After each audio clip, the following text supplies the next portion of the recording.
저돌적인 아주 좋습니다. 하여튼 우리 당 역사상 이렇게 뭐 무모한 짓을 한 초선은 일찍이 없었다라고 이야기를 하는데 무모한 그 도전을 한번 하고 있는 동생이자 후배인 저에게 다시 한번 박수 한번 주시면 제가 힘을 내서 한번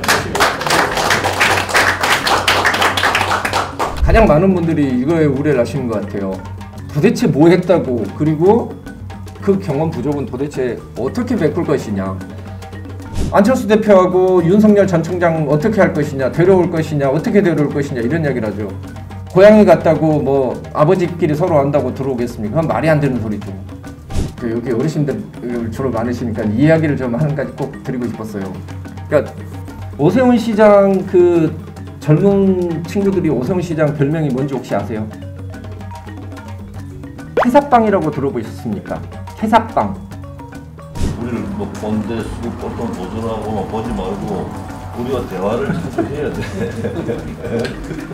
무슨 우리가 뭐 배우에서 뭐 누구를 내세워가지고 배우 조정하려고 하고 뭐 이렇게 비판을 한다고 하는데 오해를 많이 하고 있는 것 같아. 맞습니다. 맞지? 예. 그리고 이제 뭐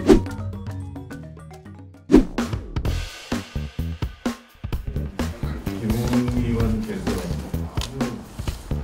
저돌적인 아주 좋습니다. 보기가 귀한 시간 내주신 김웅 의원께 큰 격려의 박수 부탁드리겠습니다. 자, 지금부터 우리 김웅 의원님 발표해 주시기 바랍니다. 예, 반갑습니다. 다시 한번 인사드리겠습니다. 저는 송파갑에서 작년에 국회의원에 당선돼서 지금 현재 국민의힘 환노위 소속 국회의원으로 열심히 일하고 있는 김웅입니다. 여러분 반갑습니다.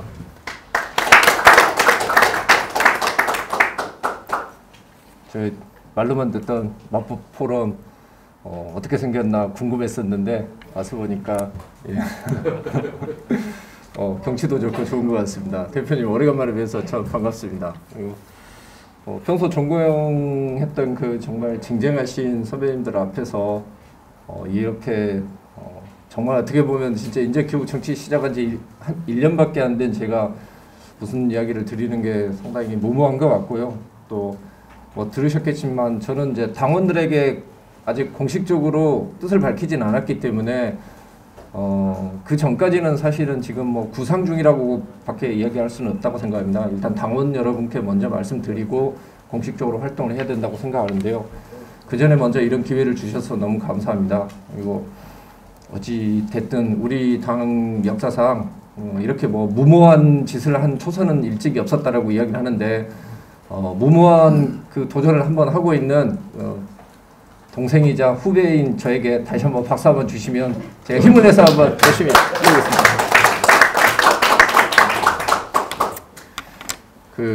사실 저는 이제 대표님한테 전화를 받고 도대체 내가 그 쟁쟁하신 선배들 앞에 가서 무슨 말을 해야 될까 고민을 많이 했습니다. 어떤 이야기를 하는 게 가장 좋을까라고 생각했는데 결국은 그냥 제가 생각했었을 때 저는 변화해야 우리가 승리할 수 있다고 생각을 했습니다. 그 변화는 다른 게 아니고 국민들이 눈으로 봤을 때 가장 확실한 그런 모습을 보여주는 게 변화라고 생각을 했습니다. 그래서 왜 변화를 해야 되고 왜 내가 변화라고 생각을 하고 있고 그리고 어떻게 해서 승리를 할 것인지에 대해서 감히 쟁쟁하신 선배님들 앞에서 몇 마디 말씀드리겠습니다. 그래서 제목도 이겁니다. 변화하면 이깁니다. 단순합니다. 근데 사실 변화 이야기를 하는데 일단 항상 변화 이야기를 하지만 제대로 변화가 돼 본 적이 없습니다. 그리고 늘 변화하자라고 이야기하는 거 보면 변화가 안 되는 거죠. 변화가 안 되니까 늘 변화하자라고 이야기를 하고 있는 것 같고 그리고 변화라는 건 잘못하면 뭔가 새로운 세대가 기득권을 자기들한테 나눠달라 뭐 이런 이야기를 하는 것 같습니다. 변화는 늘 어렵다고 하는데 제가 이제 왜 이렇게 변화가 어려울 것인가에 대해서 제가 여러 번 공부를 좀 해봤습니다. 제 나름대로. 이게 몬티올이라고 예전에 미국에서 했던 실제 TV 쇼입니다. 이 쇼가 어떻게 이루어지냐면 문이 저렇게 1, 2, 3번이 있습니다. 저 중에 하나는 자동차가 들어있고 다른 한쪽은 염소가 들어있습니다. 다른 두 개는. 참석자가 이 중에 하나를 이제 고릅니다. 그러면 저 몬티홀이라고 하는 진행자가 고르지 않는 두 개 중에서 염소가 들어있는 곳 문을 엽니다. 그리고 처음에 골랐던 사람에게 자, 당신은 바꿀 것이냐. 즉 1번을 골랐으면 2번을 열고 난 다음에 1번을 계속 유지할 것이냐 3번으로 바꾸실 것이냐 라고 질문을 던집니다. 이 쇼가 상당히 유명했었는데 이 쇼에서 대부분의 참가자들은 처음에 자신의 선택을 그대로 유지를 합니다. 이 선택이 유지하는 게 과연 옳은가 그렇지 않는가를 가지고 수학자들끼리 대논쟁이 붙었는데 간단하게 말씀드리면 그렇습니다. 자, 1번을 골랐다. 그러면 1번에 차가 들어있을 확률은 3분의 1입니다. 그리고 2번하고 3번을 합치면 차가 들어있을 확률은 3분의 2가 됩니다. 그 중에 3번의 문을 열어버렸기 때문에 2번은 확률이 3분의 2가 되는 것이고 당연히 2배의 확률이 높기 때문에 2번으로 바꿔 타야 되는 것이 합리적인데 사람들은 자기의 첫 번째 선택을 안 바꾼다는 겁니다. 왜 그렇게 사람들은 바꾸는 걸 싫어하는가? 익숙함의 함정이라는 게 있다는 거죠. 그러니까 이게 자이언스 교수라는 사람이 이야기를 한 건데 예를 들면 저의 사진을 보여주는데 있는 사진 그대로 하고 좌우가 바뀐 사진을 이렇게 보여주면 제 친구들은 전부 다 저 사진을 더 좋다고 익숙하다라고 선호를 하고 저 같은 경우는 좌우가 바뀐 사진을 선호를 하는 겁니다. 거의 모든 사람이 그런 선택을 하고 있습니다. 그게 왜일까요? 제 친구들은 저를 정면에서 그대로 보는 것이지만 저는 거울을 통해서 저를 보는 겁니다. 좌우가 바뀐 모습만 늘 보는 거죠. 그러니까 결국 익숙한 것에 자기는 훨씬 더 편안함과 안정감을 느끼는 것이 있는 겁니다. 그러니까 결국 자주 보는 거, 익숙했던 거에 대해서 사람들은 좋아하게 되는 거죠. 이런 그 변화에 대한 저항성 같은 경우는 꽤 많습니다. 이게 이제 보유 효과라는 것인데 1950년도에 1달러를 주고 산 와인이 있는데 이게 1990년대에 100달러까지 올랐습니다. 이 와인을 100달러에 팔아라고 했을 때 대부분의 사람들은 팔지 않습니다. 근데 같은 와인을 35달러에 살 수 있게 해주겠다, 팔겠다라고 했을 때 또 대부분의 사람들은 안 사는 겁니다. 100달러에 팔아라고 해도 안 파는데 35달러가 됐는데도 그 가격엔 안 산다는 거죠. 즉 뭐냐, 자기가 있는 기존의 그 상태를 바꾸고 싶지 않다는 겁니다. 이게 결국은 변화를 바꾸는 것이고 그거를 이제 통칭을 해서 뭐 행동경제학에서는 현상유지 바이어스가 있다. 그러니까 사람들은 기본적으로 현 상황이 특별히 나쁘지 않은 한 절대 안 바뀐다는 거죠. 그래서 뭐 이런 이야기를 보통 많이 하고 있습니다. 뭐 행동경제학에서 관성의 법칙은 물리학에만 적용이 되는 게 아니고 정치, 문화 그리고 우리의 관념에도 존재하고 있다. 근데 이제 이렇게 변화를 하기 싫어하는데 굳이 왜 변화를 해야 될까요? 거기에 대해서 저는 좀 고민을 해봤습니다. 혹시 뭐 이거 보셨을 분 계셨을지 모르겠는데 이게 화난 원숭이 실험이라는 겁니다. 원숭이 4마리를 우리에 집어여 놓고 저 사다리 위에 바나나를 걸어 놓습니다. 거기에서 원숭이가 그러면 당연히 바나나를 먹기 위해서 올라갑니다. 올라갈 때 물을 뿌리는 거죠. 원숭이가 가장 싫어하는 게 물이라고 합니다.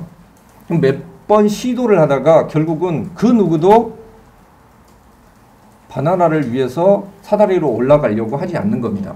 자, 여기에서 4마리 원숭이 중에 A, B 2마리를 빼고 C, D가 있는 상태에서 E, F 원숭이를 집어넣습니다. 그러면 E, F 원숭이가 바나나를 보고 사다리를 올리려고 했을 때 C, D 원숭이가 이 E, F 원숭이들을 말리는 겁니다. 못 올라가게. 그 뒤에 그게 나중에 고착이 되고 나면 CD 원숭이를 빼고 GH 원숭이를 집어넣는 겁니다. 그러면 GH 원숭이가 올라가려고 할 때 EF 원숭이가 못 올라가게 말린다는 거죠.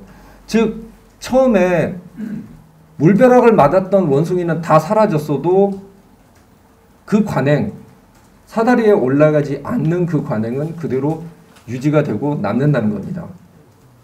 그러니까 결국은 변화라는 것은 이런 상황이 됐을 때 고착이 되고 나면 어려워지면서 그 누구도 여기에 대한 변화를 해보려고 노력을 하지 않는다는 거죠.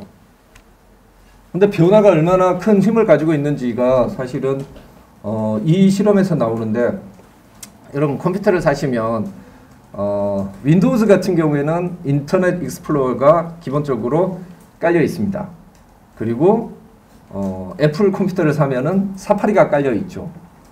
어느 회사에서 직원들을 장기적으로 연구를 시켰어요. 관측을 한 거죠.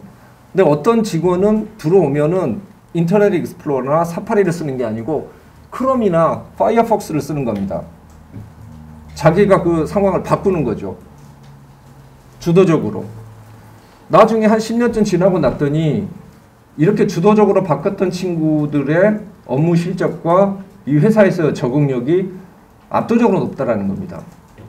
즉 주어진 상황을 바꾸고 자기가 주도하는 사람들은 실제로 그 회사를 바꿔내고 그 회사 안에서 성취하고 성장을 했다는 거죠. 그래서 결국은 이런 변화 같은 게 되게 필요하다고 저는 생각을 했습니다. 그래서 이런 변화를 당연히 해야 되는데, 우리 같은 경우 사실 저희 당 같은 경우 봤었을 때 제가 이 뒤에 사례를 보여드리겠습니다만은, 사실 우리 당 같은 경우에는 변화에 가장 게을렀고 그 변화에 대해서 소극적이었습니다. 근데 이 엄청난 변화 과정에서 사실은 아담 그랜트라는 경영학자가 이야기하는 게, 사실 독창성을 가로막는 가장 장애물이라는 것은 어떤 아이디어 창출이 나와서가 아니고, 못 나와서가 아니고, 그걸 선정하는 사람이 그걸 선정하지 않는다는 겁니다. 되게 도전적인 이야기인데, 여러분 4차 산업혁명의 그 전도사라고 하는 클라우스 슈밥도 똑같은 이야기를 합니다. 이런 혁명적인 변화에서 이걸 어떻게 대응을 할 것이냐에 있었을 때 가장 문제되는 건 뭐냐면, 의사결정권을 가지고 있는 사람이 과거에 얽매인 그런 결론을 내리고 결정을 내렸기 때문에 사실상 변화를 못했다는 거죠. 우리 당 이야기를 한번 해보겠습니다. 작년에 총선이 지고 나서 우리 당에 있는 당직자들을 상대로 실제로 인터뷰를 한 내용들입니다. 저도 저희 당에서 뭔가 큰일을 한번 해보겠다고 해서 그동안 저희 당에서 나왔던 그런 기획안들을 한번 다 봤습니다. 여러분 20대가 변할 것이다라는 것은 저희 당에서 한 4년 전에 이미 예측을 했었어요. 그걸 예측을 하고 20대 남자들의 심리가 완전 달라지고 있다. 20대 남자들을 잡아야 된다. 그래서 심지어 홍대 앞에 안테나샵을 만들자라는 이야기가 나옵니다. 그런 기획안도 있었고요. 유튜브를 만들어야 된다는 기획안은 수없이 나왔습니다. 우리 당 안에서 유튜브를 해야 된다. 그리고 반려인들을 생각을 해서 반려인 정책을 만들어야 된다. 이런 기획안들이 엄청나게 많이 나왔습니다. 이 안들 중에 받아들여진 거 단 하나도 없습니다. 그 사람들이 예측했던 것들이 실제로 지금 현재 정치하고 국민과 대중의 요구를 반영을 하고 있는데, 저희는 4, 5년 전에 이미 이 안들에 대해서 어느 하나 받아들이지 않은 겁니다. 제가 아까 말씀드린 것처럼 결정권자들이 과거의 익숙함에 젖어서 새로운 것들을 도전을 하지 않았기 때문에 저희는 뒤처지게 된 겁니다. 이 당직자들이 생생한 목소리를 하고 있는 거죠. 그리고 나서 우리가 청년들한테 제시했던 것은 잘 아시겠지만 이른바 자살 공격과 같은 그 퓨처메이커라고 해서 험지로 떠내보내고 그게 마치 청년 정책인 것처럼 이야기를 한 거죠. 가장 잘못된 그런 정책 중에 하나라고 저는 생각하고 있고요. 이거를 어떻게 극복할 것이냐가 앞으로 당을 꾸리고 운영하는 사람에게 있었을 때 가장 중요한 주제 중에 하나라고 생각합니다. 많은 분들이 이야기를 하더라고요. 그래, 네 초선인 거 알겠는데 그 초선이라고 해서 다 혁신적이냐? 아니죠. 전혀 그렇지는 않습니다. 근데 왜 사람들이 초선이 나서면 변화라고 생각을 하고 혁신이라고 생각할까요? 그거는 일종의 집단 지성의 효과입니다. 자, 중간 지위 수능 효과라는 게 있습니다. 어느 집단에서든지 중간 지위 이상이 되게 되면은 그 집단의 모랄과 그 집단의 기본적인 행동 양태에 대해서 수능을 한다는 거죠.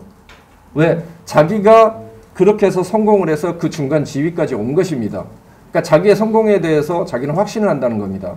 그래서 이 사람들 같은 경우에는 새로운 변화나 발전에 대해서는 매우 부정적이 된다는 거죠. 좀 더 극단적인 이야기를 한번 말씀드려 볼게요. 막스 프랑크 연구소가 바로 이분을 본따서 물리학자 막스 프랑크를 본따서 만들었죠. 이 막스 프랑크가 이런 이야기를 합니다. 결국 새로운 아이디어는 그걸 반대한 사람이 다 죽었기 때문에 그게 진리가 됐다라는 겁니다. 입증이 됐다라는 겁니다. 이 말은 뭐냐? 새로운 생각을 받아들이기가 그만큼 어렵다는 거죠. 기존에 있는 사람들은. 그렇기 때문에 사실은 국민들이나 대중들이 봤었을 때 새로운 사람이라면 뭔가 이런 요소들이 있기 때문에 좀 더 새로운 사고, 새로운 선택, 도전을 할 가능성이 그나마 조금 더 높다라고 판단을 하는 거라고 저는 보고 있습니다. 시간이 없으니까 좀 빨리 진행하겠습니다. 제가 만약에 당대표를 출마를 한다고 하면 가장 많은 분들이 이거에 우려를 하시는 것 같아요. 도대체 뭐 했다고, 그리고 정치 경험 1년인데 그 경험 부족은 도대체 어떻게 메꿀 것이냐. 에릭 데인이라고 그 라이스 대학에 있는 교수가 이런 얘기를 합니다. 전문성이 깊어지면 깊어질수록 이게 그러니까 세상을 보는 눈이 넓어지는 게 아니고 특정한 방식으로 고착이 된다라고 이렇게 이야기를 하고 있습니다. 람 그랜트라고 유명한 그 지금 오리지널스라는 책을 쓴 저자죠. 이 사람은 이런 이야기를 해요. 특정 분야의 지식을 쌓으면 이미 존재하는 지식 분야에 대해서 포로가 된다는 거죠. 그러니까 저는 뭐 감히 말씀을 드리는데 경륜과 경험이라는 것들이 지금 새로운 도전과 변화를 상쇄할 수 있을 만한 그 정도 가치는 아닌 세상이 됐다고 저는 지금 생각을 합니다. 지금은 누구나도 알다시피 변화를 해야 되는 것이고 기존의 방식, 기존의 지식으로 가지고는 더 이상 포착할 수 없는 세상의 변화가 이미 도래했습니다.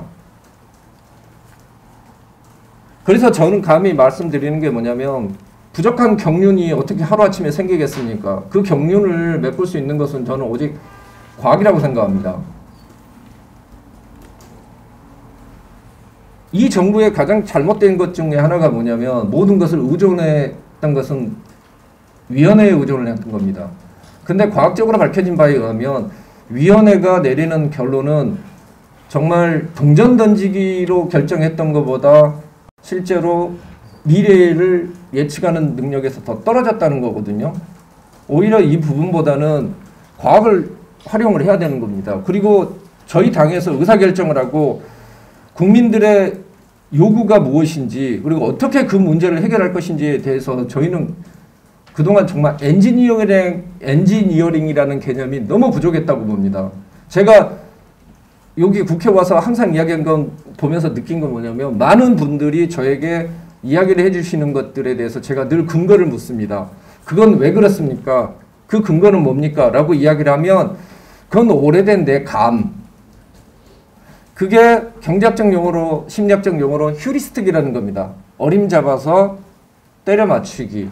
지금까지 내가 살아오면서 보니까 이런 감이 있었어 라고 이야기를 하는 거죠. 근데 여러분 아시겠지만 이번 선거 결과도 그렇고 작년 선거도 그렇고 누구도 예상을 못한 결과가 나왔습니다. 물론 결과가 나온 뒤로는 늘 나는 미리 예측했어라고 다들 이야기하시더라고요. 하지만 그 전에 제가 봤었을 때 예측을 제대로 하시는 분들은 못 봤어요. 경영학에서 보면 이런 이야기가 있습니다. 고슴도치의 법칙과 여우의 법칙이라는 게 있는데 그러니까 서양에 있는 뭐 속담 중에 이런 말이 있습니다. 여우는 사소한 많은 것을 알고 있지만 고슴도치는 중요한 하나를 알고 있다. 근데 지금 시대에서는 고슴도치의 지식이 필요한 게 아니고 여우의 방식이 필요하다는 거죠. 여우의 방식이 뭐냐면 모든 것을 확률적으로 생각을 하는 겁니다. 휴리스틱으로 생각하는 게 아니고 가능성을 여러 가지를 같이 열어놓고 그리고 날마다 새로운 예측을 할 만한 그런 것들을 그냥 습관적으로 계속 예측을 하라는 거죠. 또 세 번째는 가장 지금 뭐 핫한 것 중에 하나가 뭐냐면 집단지성을 좀 활용하자는 겁니다. 이 집단지성을 어떻게 활용할 것이냐라는 질문을 꽤 많이 하시는데요. 아주 간단합니다. 여러분 휴대폰을 열어보시고 구글에 가면 구글 트렌드라는 게 있습니다. 그 구글 트렌드를 열어보시면 거기에 보면 사실은 엄청난 것들이 꽤 많이 들어있습니다. 예를 들면 이번 그 보궐선거 결과나 미국에서 바이든과 트럼프의 선거 결과가 사실은 유일하게 정확하게 다 맞췄던 게 구글 트렌드입니다. 그래서 저희 당에서도 사실 이영 의원 같은 경우에는 거의 2월 말부터 구글 트렌드 분석을 계속해서 저희 당 의원들하고 공유를 했었습니다. 지금 변화가 이렇게 되고 있고 뭐가 바뀌고 있다. 근데 그게 실제로 현실로 이렇게 맞아떨어졌습니다. 그러니까 이런 것들을 활용하는 정당이 돼야 이제 시대에 뒤처지지 않고 정확하게 민심을 포착할 수 있는 그런 시대로 이제 바뀌었다는 거죠. 그래서 리더십도 거기에 맞춰서 바뀌어야 된다는 겁니다. 제 이야기는. 자, 그럼 어떻게 바뀔 것인가? 우리가 작년에 졌던 선거를 한번 생각해 보시면 대강 이런 것 때문에 진 거죠. 결국 그때 보시면 알겠지만 퍼센티지로 따지고 보면 큰 차이가 안 납니다. 그쪽이 뭐 압도적으로 2배 표를 얻었던 게 아니고 거기가 48을 얻었으면 우리가 42, 쭉 한 7, 8% 정도씩밖에 차이가 안 났습니다. 근데 의석수는 2배 이상 차이가 난 거죠. 중간 계층을 우리는 못 잡았고 10%를 저희가 보시면 알겠지만 작년 선거 때 보면 저희 지지층은 정말 이른바 영끌을 해서 다 나와서 투표를 했습니다. 근데 중간 계층의 이 10%가 우리를 선택을 안 한 겁니다. 왜 선택을 안 했느냐? 조국 사태가 있었는데도 불구하고 우리를 선택 안 합니다. 제가 가서 물어봤는데 다 이유가 뭐냐면 이겁니다. 그냥 뭘 해도 비호감. 뭘 해도 미래통합당은 싫어해요. 그게 저희는 몰랐지만 10년 정도 꾸준히 쌓여서 이게 완전히 굳혀진 이미지가 돼 있는 겁니다. 그래서 이제 저 사실은 작년 선거에 지고 너무 충격을 받아가지고 그 한 달 정도 보시면은 아예 언론 지상에 거의 안 나타납니다. 왜냐하면 한 달 내내 영국 그 보수당과 독일 보수당 공부를 좀 했어요. 이 사람들은 우리와 같은 일을 안 겪었을까 이렇게 봤는데 우리하고 가장 유사한 선거 결과가 있습니다. 1945년도에 영국 총선이 있거든요. 이때 2차 세계대전을 승전으로 이끌었던 처칠이 속해 있었던 영국 보수당이 노동당한테 2대1로 참패를 합니다. 이때 처칠의 인기는 80%가 넘었어요. 지지율이. 근데 이렇게 처참하게 졌습니다. 지고 난 다음에 이제 원인을 분석해 봤더니 전시 연립 내각에 있었을 때 보수당은 뭐 전쟁성, 외무성, 해양성 이런 비신하는 전쟁을 하면서 화면에 나오는 그런 부분만 맡아서 있었고 그때 당시에 이미 영국에서는 영국에 있는 국민들이 바라는 것은 저 비버리지 보고서에서 나오는 복지였습니다. 거기에 대한 해당되는 부분은 전부 노동당 강요들이 맡아서 한 겁니다. 그리고 나서 저기 이제 전시 연립 내각을 더 연장을 하자라고 했었을 때 노동당에서는 노! 선거로 붙자라고 하고 저런 결과가 난 겁니다. 근데 5년 뒤에 영국 보수당은 그대로 다시 또 역전을 합니다. 그 역전을 한 것 중에 보시면 여기 보시면 알겠지만 복지국가 원칙 즉 따뜻한 보수를 이때 정말 다시 한번 기치를 들고 적극적인 그런 그 복지 정책을 제시를 합니다. 그리고 중요한 것은 청년 보수주의 운동이라는 걸 시작을 하죠. 이게 울퉁경이라는 분인데 이분이 들어오셔서 이런 일을 합니다. 100만 달러를 모으는 펀드를 만들어서 이걸 1년 만에 성공을 하시고, 그리고 젊은 보수주의자 운동이라는 것을 해서 무려 16만 명의 청년 당원을 입당을 시킵니다. 이걸 이제 이런 것들을 통해서 결국 승리를 하는데, 제가 그래서 그러면은 당을 어떻게 바꿔야 될 것인가에 대해서 고민을 했습니다. 이제 이 부분에 대해서 뭐 여러 선배님들께서 이제 여쭙고 저에게 묻고 싶은 질문이라고 생각합니다. 제가 봤었을 때 우리나라 상황에서 우리나라 당에서 있어 가장 중요한 건 제가 보기에는 공천이라고 봅니다. 결국 정강도 있고 정책도 이렇게 있지만 사실 실제로 관심 있는 건, 국민들이 관심 있는 것은 당의 얼굴이고, 그 다음은 공천이 어떻게 이루어지느냐가 가장 중요한 것 같습니다.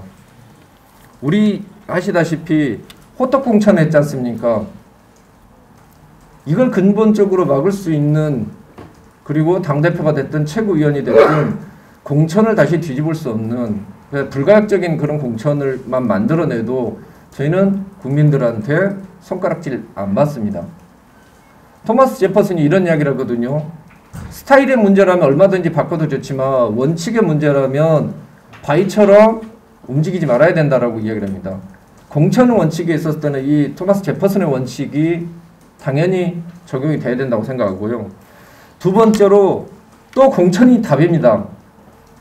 그러니까 청년 정당이 되겠다, 그리고 따뜻한 보수가 되겠다라고 이야기하는데, 그 어떤 정책보다도 사실은 공천이 가장 강력한 도구가 될 수 있습니다.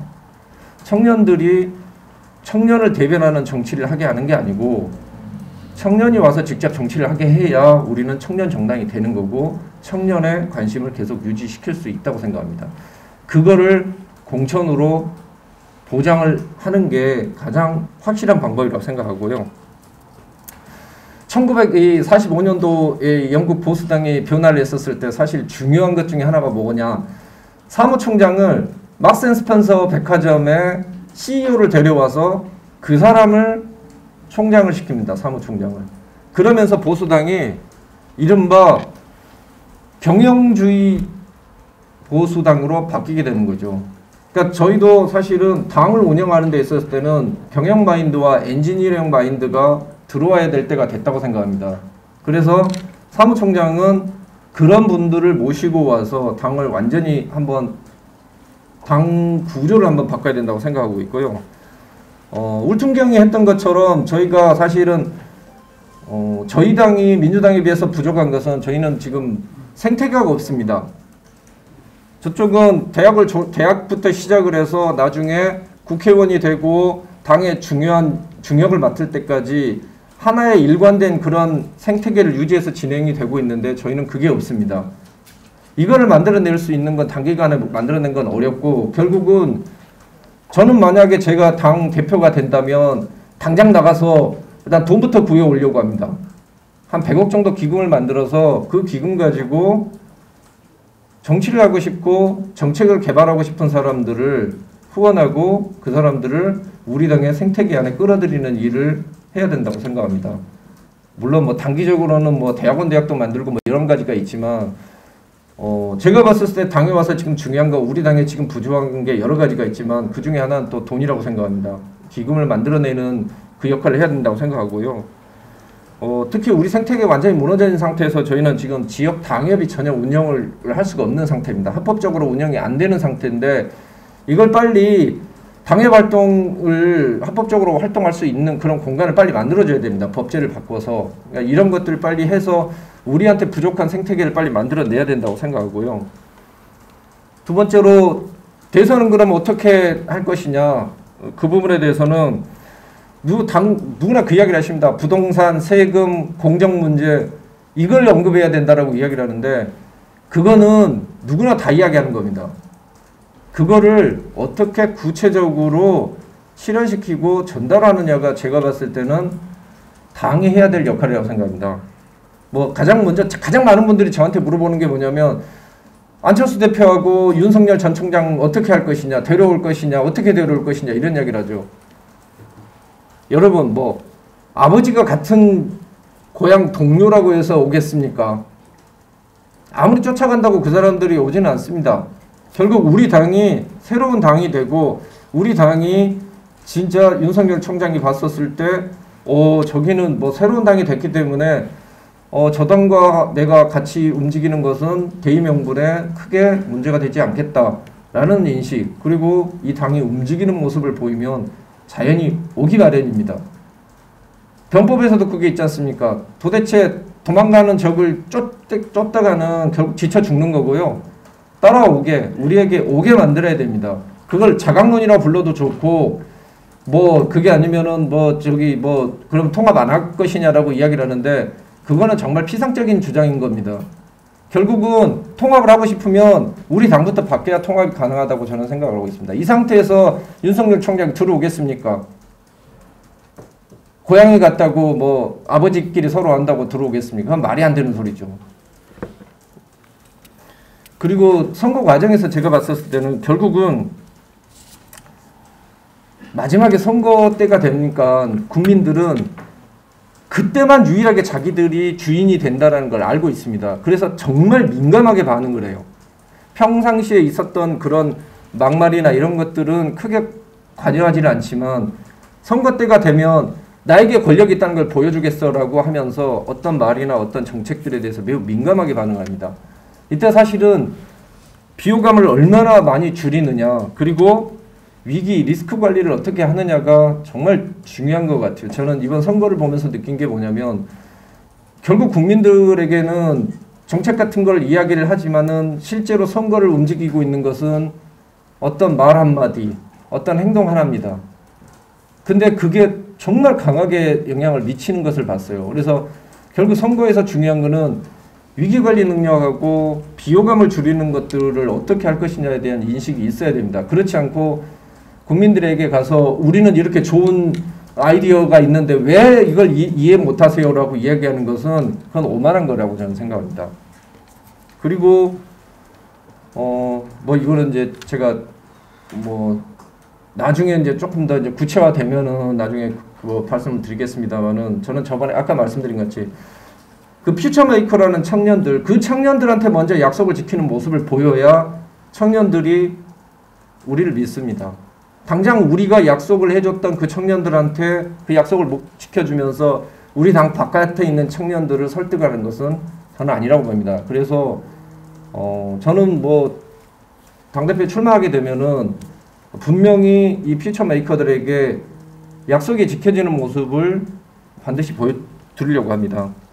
그리고 이제 뭐 한 가지는 저 여기 어르신들 주로 많으시니까 이야기를 좀 한 가지 꼭 드리고 싶었어요. 그러니까 지금은 트렌드 전쟁입니다.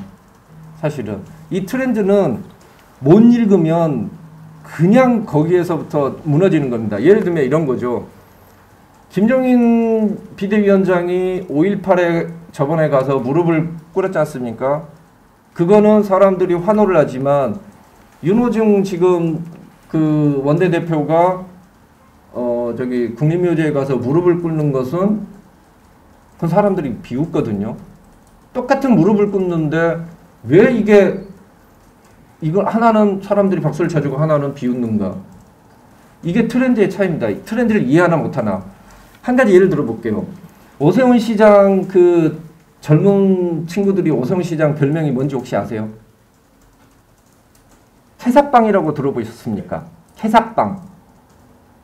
롤이라는 게임이 있는데 그 롤이라는 게임에서 쉽게 말해서 저하고 이제 김우성 대표님하고 넷상에서 이야기를 하다 서로 이제 시비가 붙는 겁니다. 배틀을 하다가.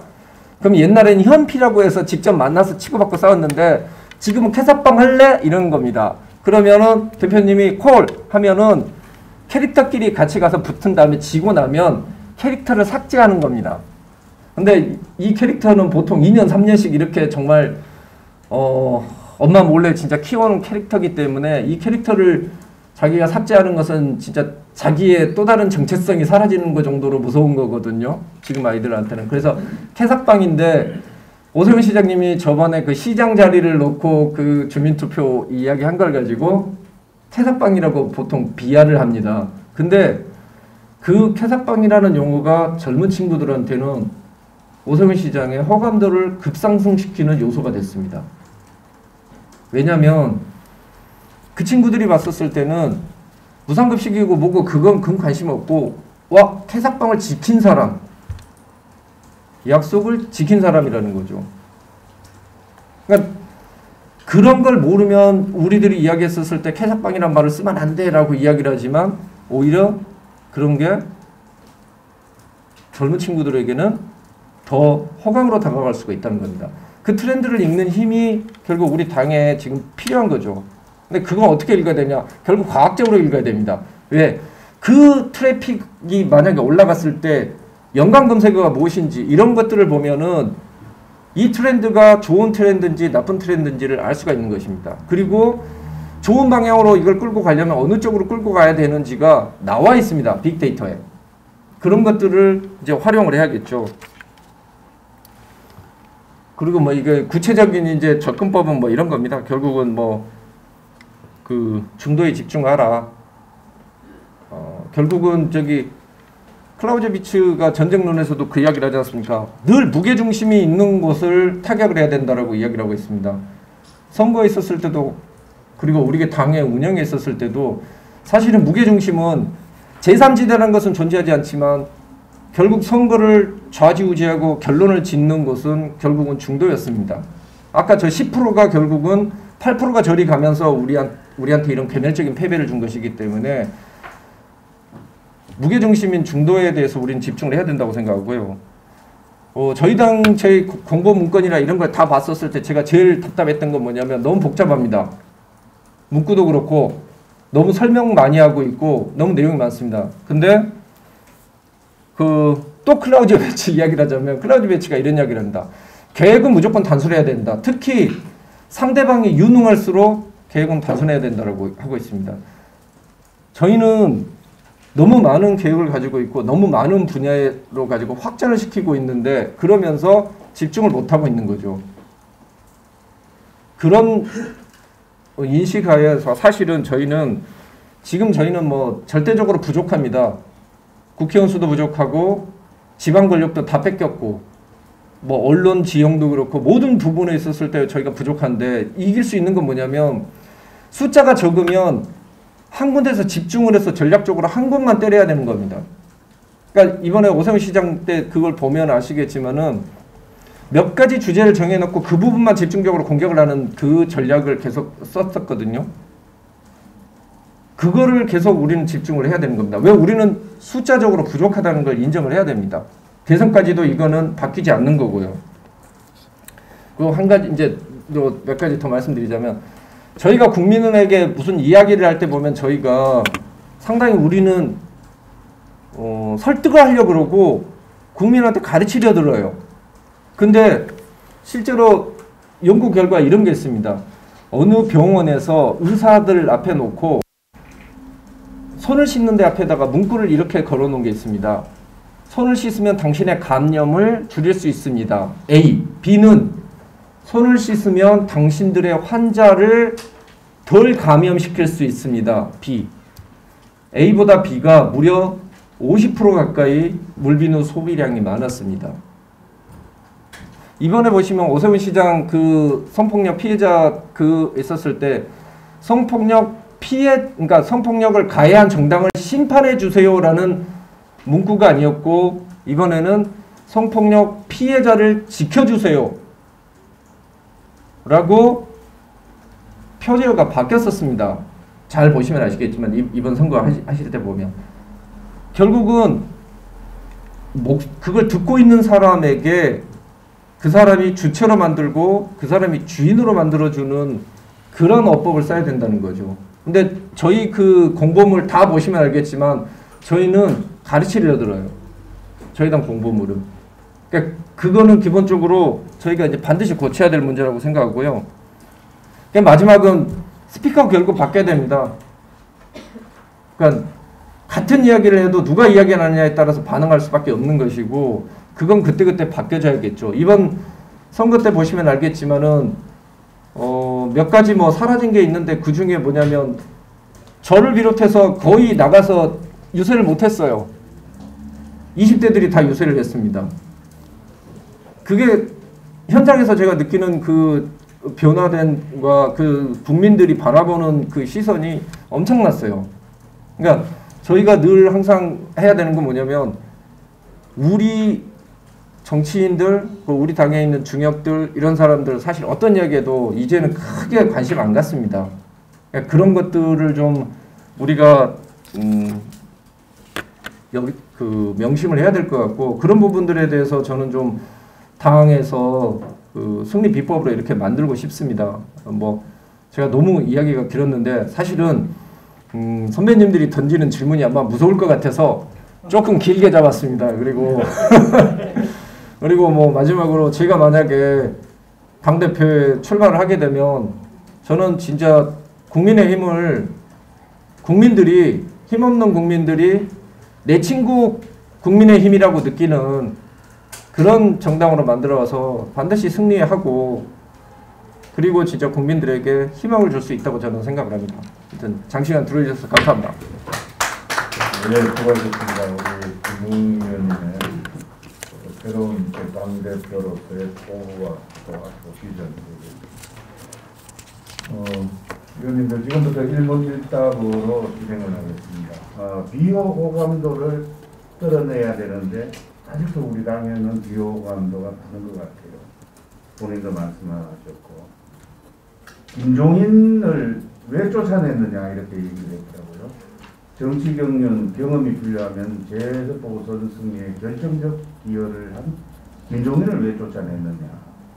그 비호감도를 떨어뜨리는 방법 사실은 이 부분이 제일 어려운 것 중에 하나입니다.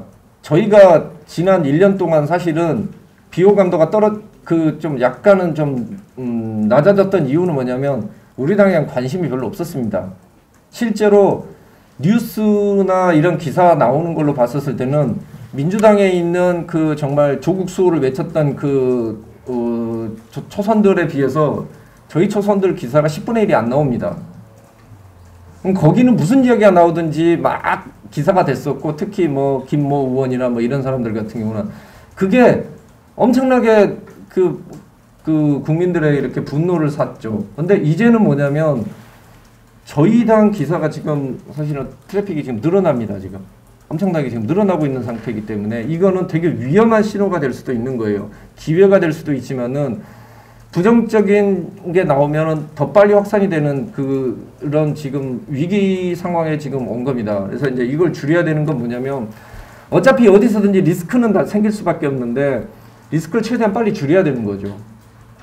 그게 저는 사실 리더십이라고 보고 있는데 뭐 이번에도 보면 선거 당일날 일어났던 뭐 불미스러운 일이나 이런 것들 보면은 빨리빨리 처리를 했어야 되는 겁니다.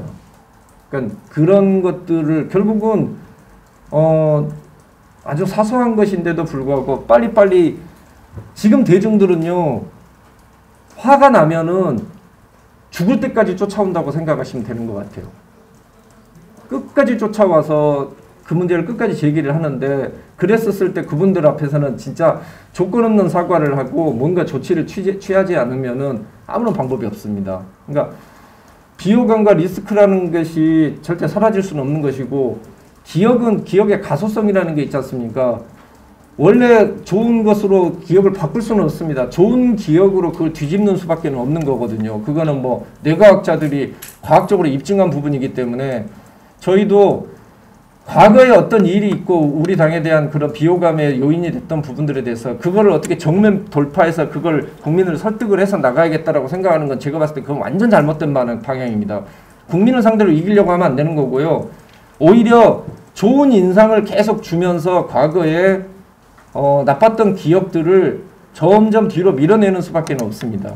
그게 과학적으로는 그렇게 뭐 이야기를 하고 있습니다. 그리고 이제 세 번째로 김종인 뭐 할배를 쫓아냈다 뭐 이런 이야기는 이제 거기에서는 약간 제가 좀 수사적인 걸로 쓴 거고요. 그때 이제 정확히 이런 이야기를 합니다. 경륜도 없으면서 정치 경험도 없으면서 무슨 정치 경험 없는 사람이 이 중요한 시국에 당 대표를 하려고 하느냐라고 이야기를 하길래 그러면 그렇게 정치 경륜이 중요하다고 생각하면 대한민국에 지금 정치 경륜 제일 많은 사람이 김종인일 텐데 그 사람을 데리고 왔어야 되지 왜 그 사람은 나가라고 하고 초선은 경영이 부족하다라고 이야기를 하느냐, 앞뒤 말이 맞지 않는다라는 그런 취지고요.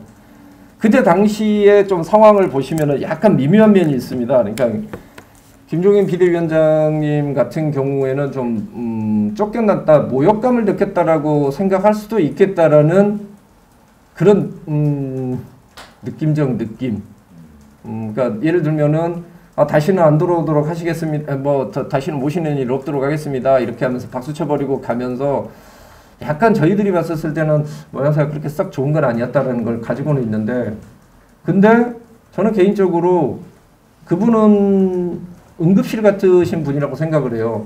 그러니까 저희 당이 사실은 빈사 상태였었고 죽느냐 사느냐 하는 상황이었고, 그랬을 때는 응급실에 있는 거지만 지금은 걸어 다닐 수도 있고 링겔 안 맞고도 밥은 먹고 살 수 있는 상태가 됐습니다. 그러면 더 이상 응급실에서 살 수는 없는 거거든요. 그래도 이제 응급실 의사한테 그래도 고맙다는 말은 좀 했어야 되지 않나, 뭐 그런 생각을 하고 있습니다. 예, 수고했습니다. 세 번째는 본인의 최대 강점이 뭔지. 본인의 최대 강점 1588 뭐 이런 건 없는데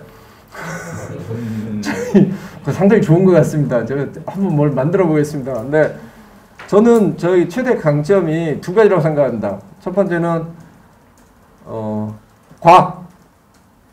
우리 지금까지 우리 당 정치를 하면서 뭐 낯설었던 이른바 과학과 엔지니어링이고, 두 번째는 제가 국민의힘 만약에 대표가 된다면 꽤 많은 사람들이 당을 친구처럼 생각할 수 있다고 생각합니다. 뭐 그런 부분들, 그러니까 내 친구 정당 개념을 주는 거, 그거를 뭔가 표제어로 만들어 보겠습니다. 쫓지 말고 오게라.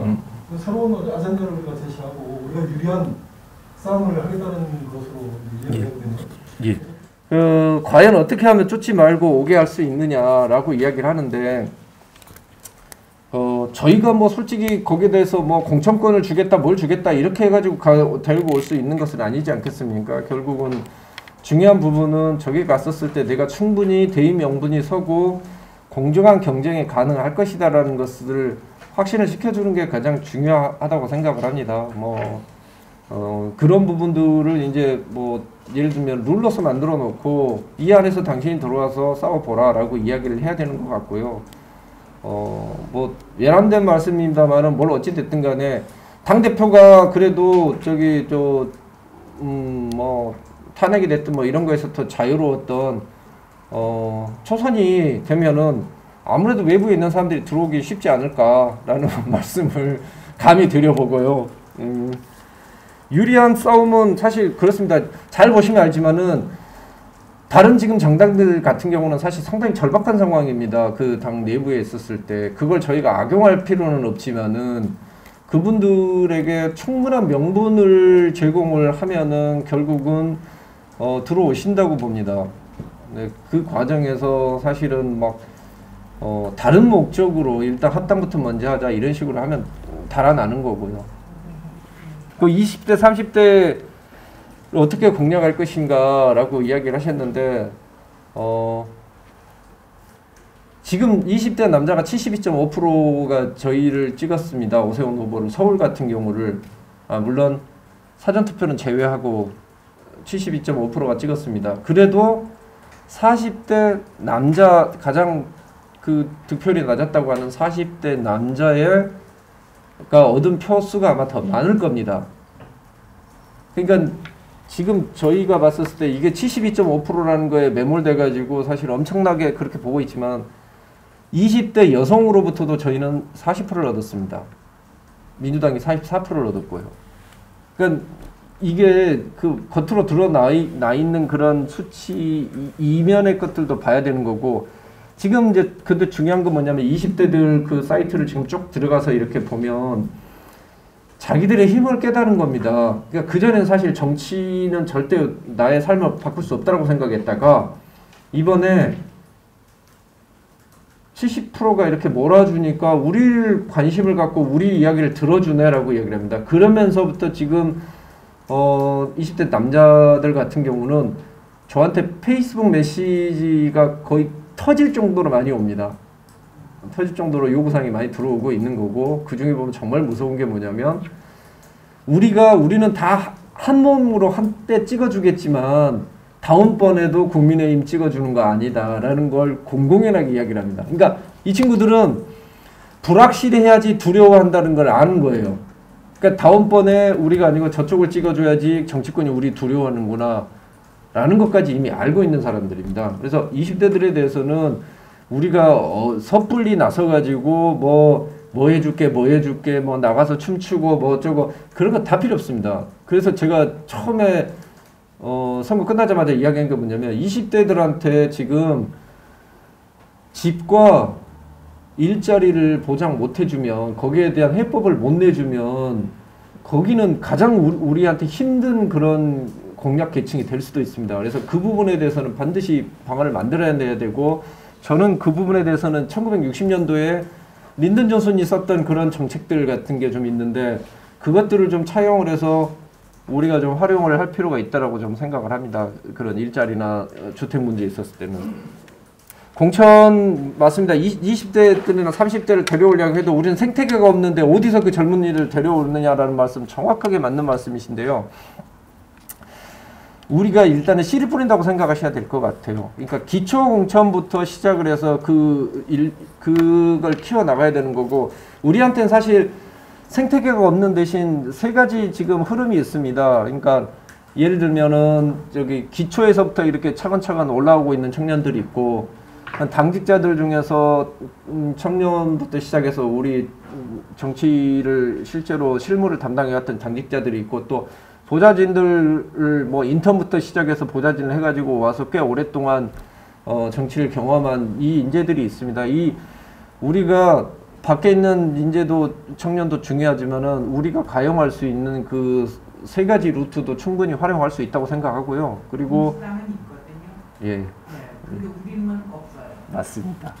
예, 그게 정확히 보신 게 거기 생태계가 확실히 구성이 돼 있습니다. 그래서 저는 이제 그래서 아까 그 백억 기금을 만들겠다라고 이야기하는 게 진짜 보시면 그 인터넷상이나 이런 데 보시면 정말 똑똑한 좀 젊은이들 많습니다. 그러니까 시장 경제하고 그 법치주의에 대한 그런 인식이 정확하게 서 있고 지식과 뭐 어떤 그 뭐 전투력이 그 잘 만들어진 친구들이 꽤 많습니다. 그 친구들이 근데 사실은 뭐냐면 28, 29이 되면서부터는 직업을 얻어야 되기 때문에 떠나갑니다, 지금. 그 친구들 빨리 잡아내야 되는 거고, 이번에 보시면 알겠지만, 인플루언서 몇 명이 지금 어마어마하게 선거를 끌고 가지 않습니까? 우리는 상상도 못했지만, 뭐, 서민, 김경률, 진중권 교수님, 이런 인플루언서들이 정치인 뭐 100명 몫을 지금 하고 있습니다. 그러니까 그런 인플루언서들이 지금 사실은 그 밑에 지금 무럭무럭 엄청나게 커오고 있어요. 그 친구들을 기금을 만들어서 잡아오도록 하겠습니다. 예. 정치는 현실이잖아요, 그죠? 예. 그 윤석열 전 총장이 예. 어떻게 할 것이냐, 예. 누구한테 끌어올 것이냐, 한번 말씀해 보시죠. 예. 우리들이 원하는 게 그거거든요. 맞습니다. 제가 만약에 당대표를 출마해서 만약에 당선이 된다고 하면 당장 내년 대선과 그리고 지방선거 그거를 대비하고 그게 이제 가장 중요한 이벤트가 되겠죠. 지방선거 이야기는 아까 말씀드린 것처럼 뭐 공천이나 그런 이야기는 말씀드린 것 같고 대선을 어떻게 해야 되느냐 이제 이런 부분인데요. 사실 제가 저기서 말씀드린 건 상당히 피상적인 이야기만 말씀드렸습니다. 근데 제가 몇 가지 말씀드리자면 작년 6월부터 저는 저기 뭐 방송 이런 데 나갔었을 때 이야기하실 때 보시면 알겠지만 윤석열 총장 정치한다라고 그때부터 이야기를 했었습니다. 거의 1년 전부터 정치한다라고 이야기를 했고 방식에 대해서는 우리 당에 직접은 절대 안 들어올 것이다 라고 그때 방송 보시면 알겠지만 그때 이미 그렇게 예측을 했었습니다.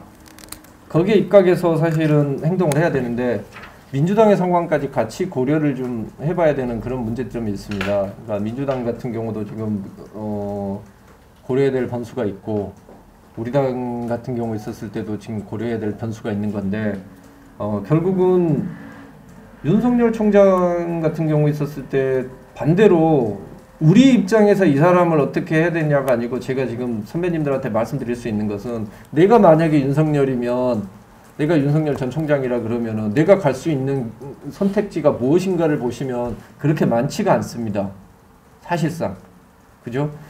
그 선택지를 좀 다양화시키려고 노력을 하고 있는 거라고 지금 보시면 될 것 같은데, 사실 보시면 알겠지만 어떻게 보면 대통령에 대한 그런 증오심에 가까운 그런 그 비토 세력이 결집이 되어 있는 면이 있습니다. 그래서 보시면 알겠지만 윤 총장님 같은 경우 있었을 때 지지율이 급락하고 다시 급등하고 이런 것들이 결국은 대통령 지지율 그와 거의 일치하고 있습니다.